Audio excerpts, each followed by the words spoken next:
All about references. What, why, when, where, and how. Hi, my name is Stacey Covell, and today we're going to talk about references. A little about me before we get started. I currently live in central Pennsylvania, near the town of Hershey, where the chocolate is from, yes. I grew up in Minnesota, though, and also spent over 12 years living in Ireland as an adult. I started one-word editing 7.5 years ago. I'll talk a little bit more about that and the services I offer at the end, but one of the things I do is work with a lot of nonfiction text. One of the issues that comes up a lot in nonfiction work is references. Over time, I have found that many authors just aren't familiar with the ins and outs of references. I wasn't either as a writer. I have also found that learning a little about references can save a whole lot of time, frustration, and backtracking in the long run, so we can be better prepared, and then we can gather the information as we write and avoid a lot of problems down the line.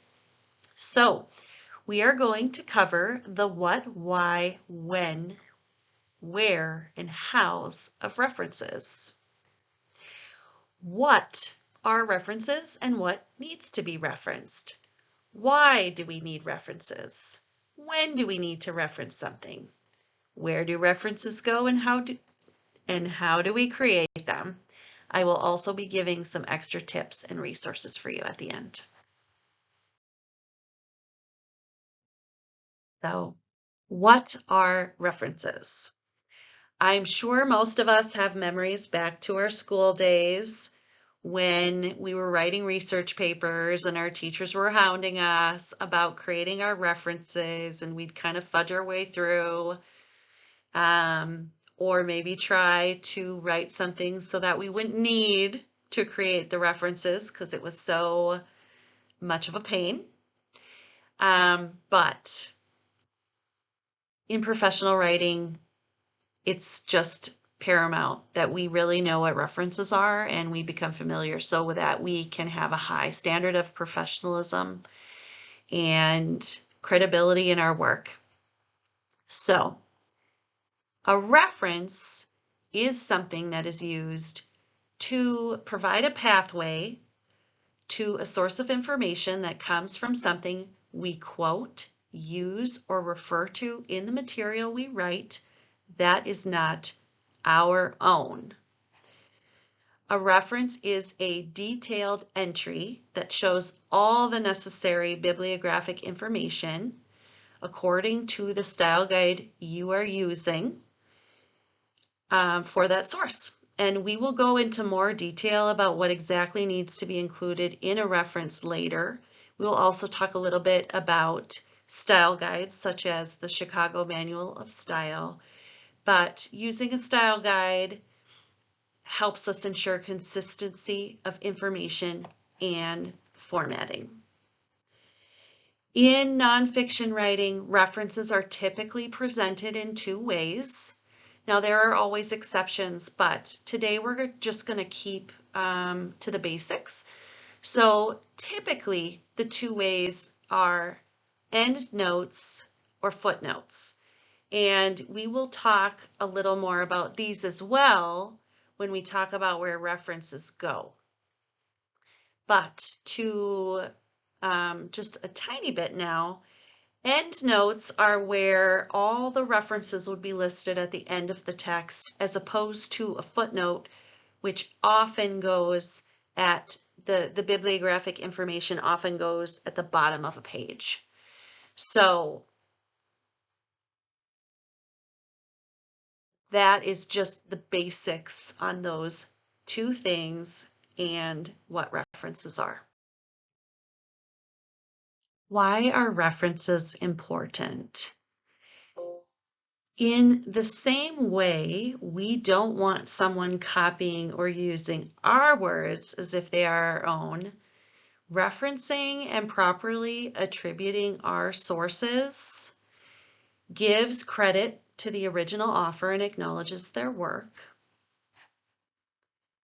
It also helps them locate something if they are interested in learning more about a particular topic or thought. So it allows readers to locate and verify your sources, and it also maintains transparency, it can be so important. It also, and most importantly, helps avoid plagiarism or even the appearance of it, which is crucial for our professional integrity. I'm sure most of us have seen and heard of some cases of plagiarism and the ramifications it can bring. Plagiarism, whether intentional or even unintentional, can be the fastest way to instantly discredit your writing. And sometimes even your career. Your books will be taken off the shelves. You can get kicked out of an academic institution, student or professor. And like I said, it can pretty much kill a career.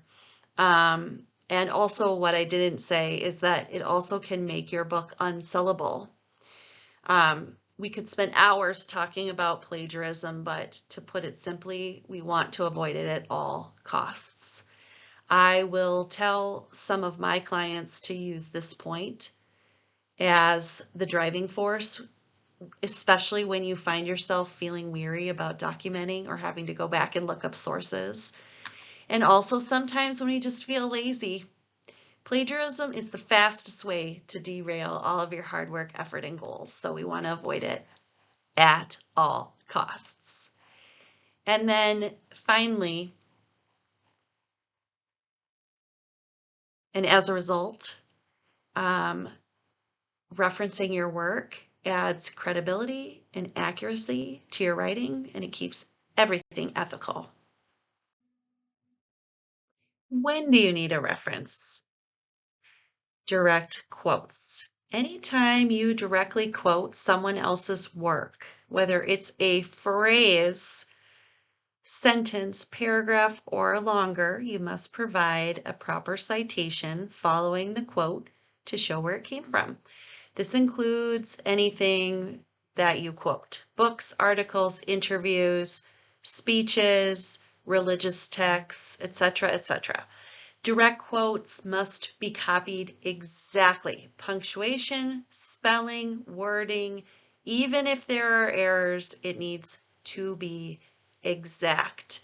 And you can consult your style guide to show you how to put an indicator in to show that the error was in the original text and not your error. A special mention here are epigraphs, not to be confused with epitaphs. Epigraphs are short quotes that often go at the beginning of a chapter. These quotes require slightly less bibliographic information that typical references need, but they still do need sourcing. Again, I would say refer to the style guide you are using or your publisher for specific guidance on formatting those.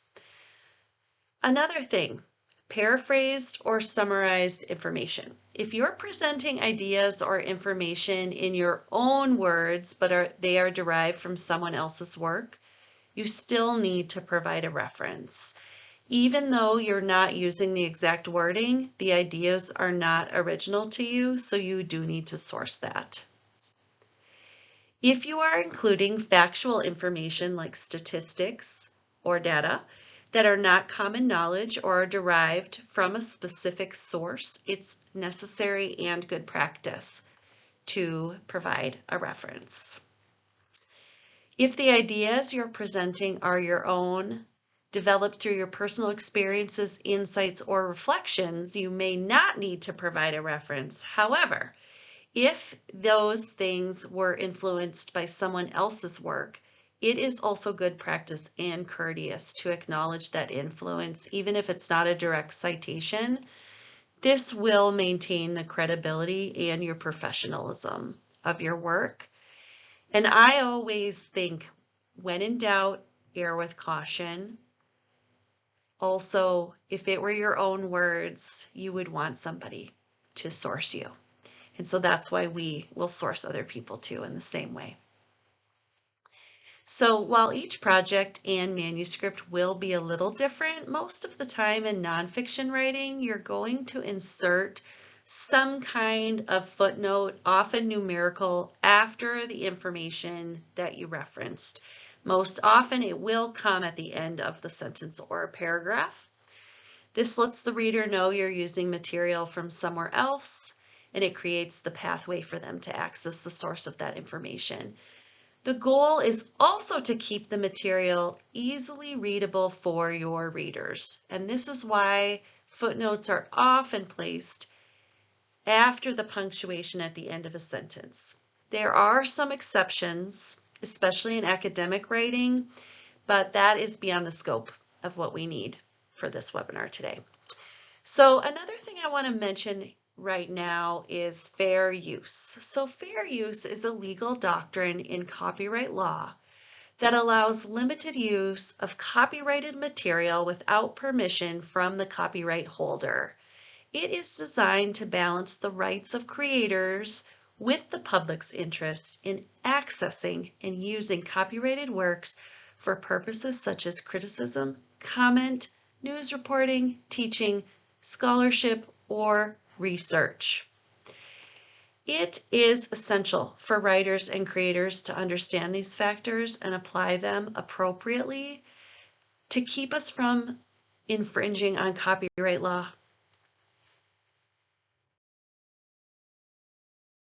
So really quickly, when do you not need a reference? So general common knowledge and commonly accepted facts. So information that's widely known and accepted as fact doesn't need a reference. For example, stating the Earth orbits the sun or water boils at 100 degrees Celsius does not require a citation. Original work.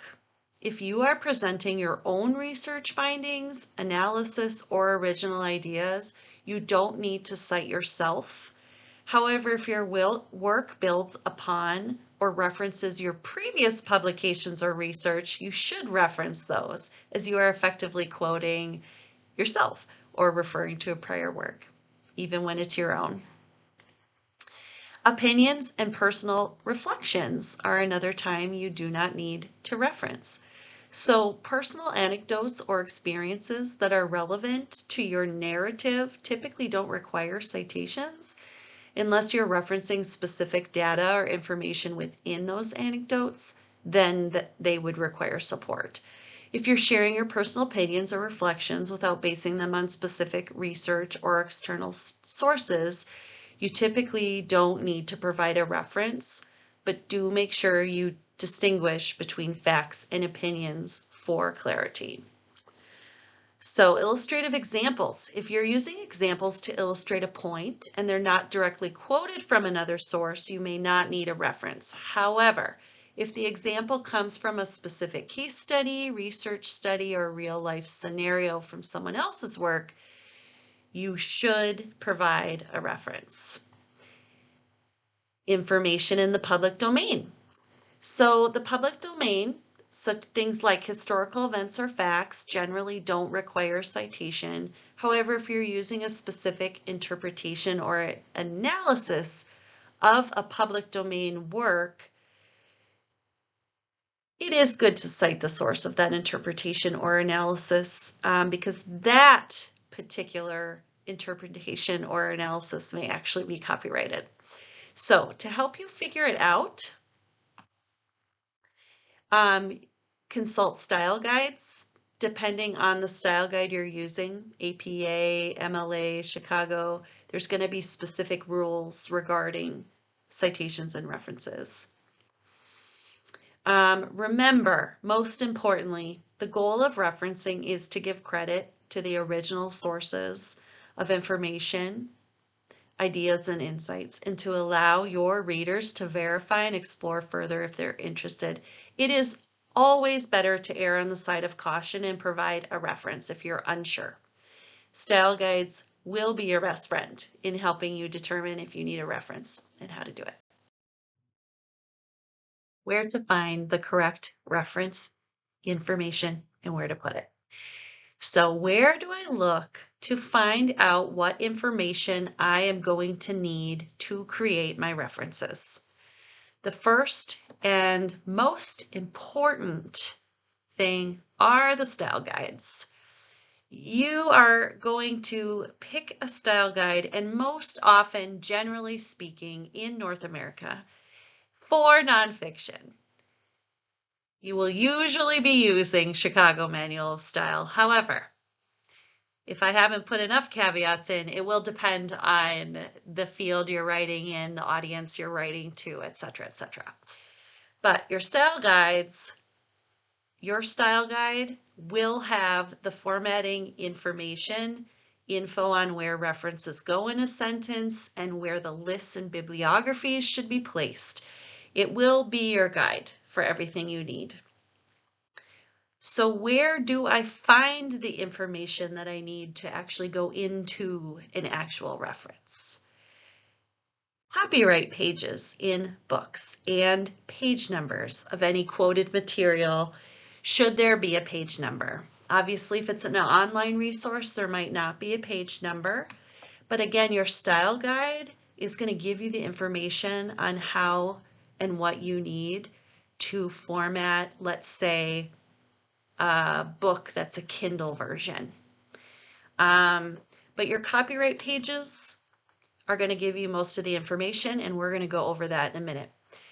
Bibliographic material in an article, journal, all sorts of kinds of publications. This includes the author, publishing date, company or the publisher, a URL, which is the web link if it's an online resource, and again, the page number.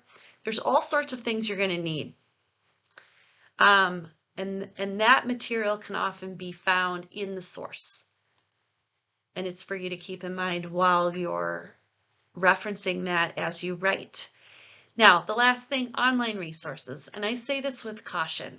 Now, it's always best to directly access the source of information you are referring to.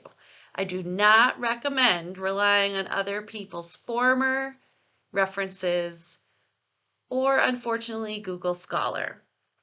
This is because they may have used different style guide.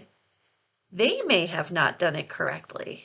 And if you rely on that, it can introduce error into your document. So the best thing is to gather the information for yourself as you work. Now, you can Google a book or look on Amazon or Google Books, but keep in mind it's paramount that you use the correct version of the book. It does matter. Sometimes I found an author didn't collect the information for quoted material, and then they went to Amazon and gave me reference material, but it was for a revised version. And in that version, the quote was on a different page. So now we have a problem. So this is all to say everything has to be exact. This is going to save you time and money. It's always best to gather your information as you go. And like I said, eons of time and money have been spent trying to find sources that were used and not noted originally. How do I format and create references? Like we just talked about, choose a citation style and stick to it. You're going to follow the formatting guidelines for in-text citations and reference lists. Remember also, if you Google any information, I recommend putting the style guide into that Google search because it will streamline the information you get. For example, how do I format a book reference in CMOS? And then if needed, you can use citation management tools to streamline the process. We will very briefly mention some of that soon. So now we are going to put some of this information into practice and look at 4 examples. We're going to use the same list that we used earlier. Next, I'm going to walk you through an introductory example for each of our 4 items on our list. Keep in mind this is just an introduction. Each resource that you need to reference is going to be unique, and while it can get detailed and occasionally feel overwhelming, I assure you, you can almost always figure out exactly what information you need from the resources we've been talking about. So, example 1 is a direct quote. Feel free to end a sentence shaped like a question that isn't really a question with a period rather than a question mark. It makes a statement, doesn't it? Now, that quote comes from this book, Dreyer's English. Okay? So, this is a perfect example of an instance where we might want to check with the author about the correctness of the quote. If we didn't have the context of this actual statement, it would be reasonable to think that the last period should be a question mark.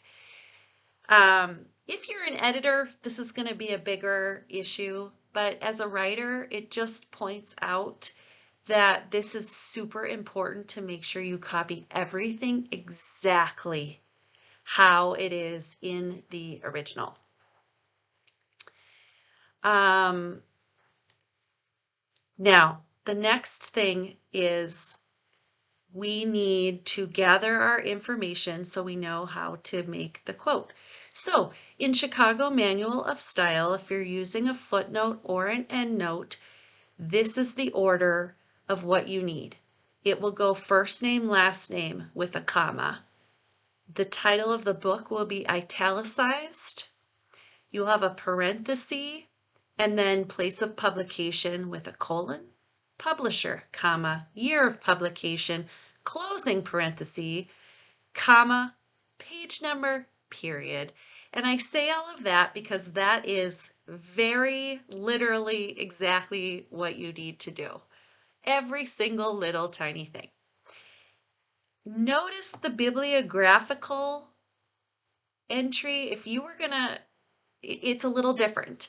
So the bibliographical entry, or like for the reference list, would be going at the end of the book. You do not always need that. It's going to depend on what you do in the actual text, whether you have footnotes or endnotes. Refer to your style guide on that. But just for the sake of discussion here, notice how it's different. And this is so you can find the entries in a much easier way alphabetically. So in this entry, it's last name, comma, first name. Title of book, no parentheses, just the place of publication, colon, publisher, comma, and the year of publication. And you're not going to have a page number when you're using that at the end of the book, unless you have used endnotes, but in that case, you're not going to be having a reference list because your endnotes will be the reference list. And we're going to leave that at that. Now, let's go look at the actual copyright information in the book, and then we'll come back and make our actual footnote. Okay, so we know the information we need. Now I've taken 2 photos of this particular book, and here you can see right here is where our quote is in the book. You can see it's on page 23. So that's some information there. And then over here on the left side is the copyright page.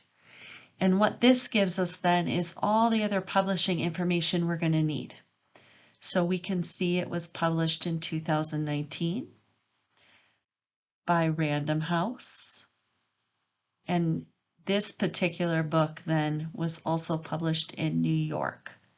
So that gives us all the information we need. It also includes the author name, so now, since we know the style guide we're using and we have all our bibliographic information, now we can go back and put this into a reference.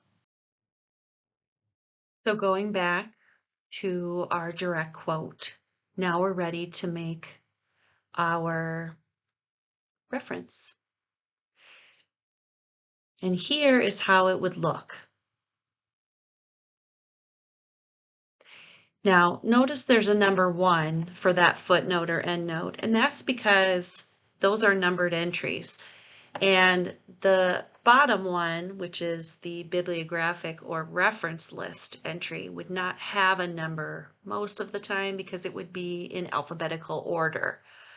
So this is our example of a direct quote. Now let's move on to the next example. Paraphrased or summarized information. This is an example, this paraphrase is an example from a book I worked on a few years ago. My client paraphrased something written by an ancient monk called Saint Benedict. And to give you context, I'm including the whole paragraph up to the footnote, indicating this is paraphrased material. So we know this material is paraphrased because there are no quotation marks around it. Sometimes as an editor, I will read something like this in appearance, but it will be very apparent. It is totally not the author's words. In that case, I go back to the client and I say, are these your own words? Or perhaps is this quoted material? And that just speaks to the importance of documenting things accurately as you go. So even though this is an ancient text, it is copyrighted. And it is copyrighted because, number one, if we searched open source, we would find that it's just not in the open source. The original Rule of St. Benedict is in Latin. There have been many translations. This particular version that was used was edited by, as you can see, Timothy Fry, and it was done by Random House Vintage Press reprint. So it is copyrighted material, and therefore we have this footnote to indicate everything. You'll also notice the 7:10, and that is where instead of a page number of this particular book, this is how St. Benedict ordered things. I believe it was chapter and verse. And so since this book, it's not Timothy Fry's book, it's St. Benedict's book, the original locator information, that 7 with the :10, would indicate that, and instead of the page number in this case. So last, ironically, since I am quoting a paraphrase, it's important to practice what I preach. Here is the reference for where I located the source. So even though if I was writing about St. Benedict, it would be important I go straight to his source and not quote someone referencing him. However, because I'm giving you an example of paraphrased information, it is exactly appropriate for this webinar. I just chuckle because it's quite ironic. This is actually called a source within a source, and in writing it's discouraged because it does come across as lazy, even though, as I said, in our case, it's exactly perfect to give you the example. But this is also why I sourced the information. So this paraphrase has the corresponding footnote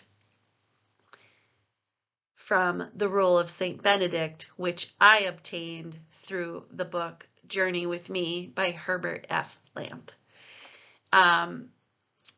I will say there are cases I have seen very rarely where a source within a source was necessary, but it's very rare, and I've only seen it in academic references. Facts, statistics, and data. This is another excerpt from a different project I worked on, and you can see it is sourcing information from a Harvard Business Review survey. So here's the corresponding footnote entry. And there's a few things about this one that are different than before. Now, note the first, there's multiple authors in this reference. Chicago has an interesting method, and here's an example where personally I would prefer it not to be this way, but it doesn't matter what I think. I have to follow the style guide. So in Chicago, when there are multiple authors for this kind of reference, the first author is listed last name first, and then subsequent authors are listed first name, last name, and that is what you see here. Then you see the title of the survey, What Sets Successful CEOs Apart, is in quotation marks, and Harvard Business Review, which is the title of the publication, is italicized. And simply to say, depending on what the source of information is, there will be different formatting guidelines, and you will need to just look that up in the style guide you're following. So again here, the date of the publication is listed May through June 2017, so that's the information provided. And then you will see the URL there. Note the period at the end of that URL. Now that period would not be in the actual URL, and there are style guides where they will say do not put a period at the end or put a period, and in this case you can see they wanted a period, so we put a period, and we made sure the actual link was not, that period was not part of that actual link. It does get detailed. Now, let me just remind you, you are the writer. This is not to be expected that this is going to be your area of expertise, and you may not want to do these things, and that is okay. That is what editors and people who have expertise and references are here for. So if you don't want to spend time learning about all of these minute details, that's what I'm here for. And I just want to remind you of that if you're feeling overwhelmed by these things. And it just depends on what you want to do. Also, you can create these references yourself and do your best and have an editor check them. Or, like in the case of this particular client, she just sent me all the links and I made the references. She said, this is not my area. I do not have time to deal with this. I will pay you to do it for me. And that was our agreement. That was our contract. So there's a lot of options. Just to remind you, you don't have to know all these minute details. And but it can be interesting, and depending on what you want to do, it will assist you no matter what you want to do. So the last thing to note is just my source. Yet again, I wanted to indicate where it came from. So again, April Armstrong gave me permission to use this example for today, and it came from the book, The Day One Executive, Washington, D.C., New Degree Press, published in 2023. Now, I will say, I unfortunately could not access the page number because I do not have the final copy of the book yet, but I can tell you it's in chapter 4, and that's just one exception here to this particular source that I've created for you. For a last example, ideas or insights influenced by someone else's work, we're going to use Martin Luther King Jr. as our source of our idea. As Martin Luther King Jr. eloquently put it, we cannot combat darkness with darkness. Only light can dispel it. Similarly, hate cannot be overcome with hate. It is love that has the power to conquer hate. So here is our reference. Note there is no page number. This is an example of a reference that would go in a reference list, and since it's not a direct quote, you probably wouldn't need a page number. Sometimes you might choose to include one if an idea came from a specific part of a book, especially if it was a footnote or an endnote. And again, if you were in doubt, use caution. But if an idea is referring to an overall book or article or other reference source as a whole, then you would reference the material as a whole and without page numbers such as you see here. And note too, King is the last name, Martin Luther, and then comma, Jr. For Chicago Manual of Style and many others, when there is a suffix after the name, it goes in this location. So that is our last example. And now we'll go to the next slide. We're almost to the end of our time, but I wanted to leave you with a few tips for effective references and high quality work. Be accurate and consistent. Quote things accurately, use your style guides. Double check your citations for completeness and accuracy. Keep track of your sources as you research. This is going to be a lifesaver.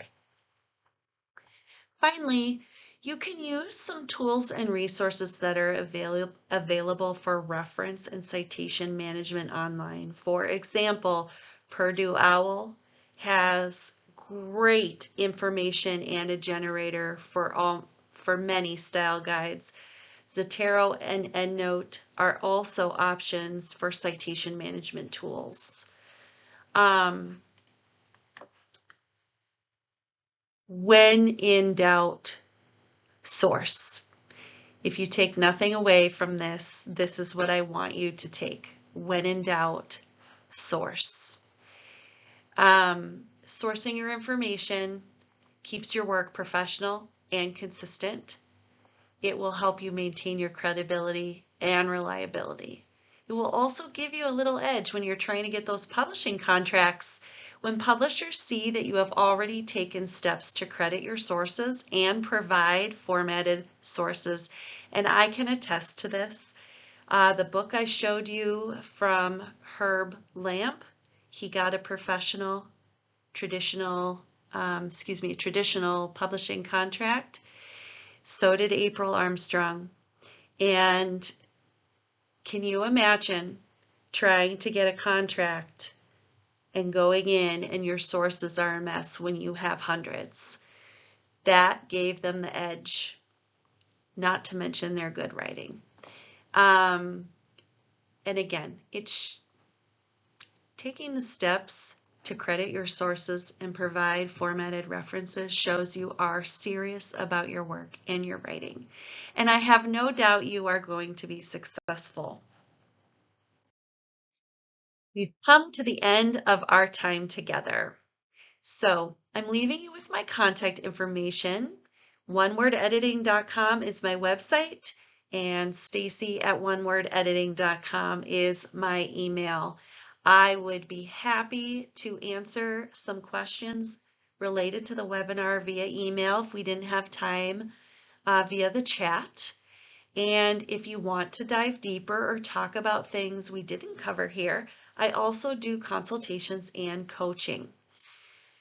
I also offer a variety of editing services through One Word Editing. There is a full spectrum: developmental editing, line and copy editing, and proofreading. So if you're interested in any of those services, please reach out and we can discuss further how we might work together, how we might be a good fit for each other, and what kind of services you're looking for. I do provide custom quotes for each client depending on what their needs are and what they're interested in. Of course, I offer reference checking and formatting as well. Your expertise is in your area of writing, and my expertise is in references. So I do find it can save an author a lot of time and energy, and sometimes even money, to let someone with expertise in this area check their work to ensure it maintains consistency and professionalism to the same level of their own writing and topic expertise. As well, and finally, I work in a lot of genres. I work in nonfiction and fiction. For fiction, there are certain genres, so if you are writing fiction and you want to reach out, we can discuss that further. I work in academic writing and also poetry. And finally, thank you so much for attending this webinar on references. I have loved talking about this topic with you, and I hope that you find it valuable in your own writing. And I just want to say that I am excited for you as you continue to write. It is such a gift to the world. So good luck and best wishes, and thank you so much for your time. Bye.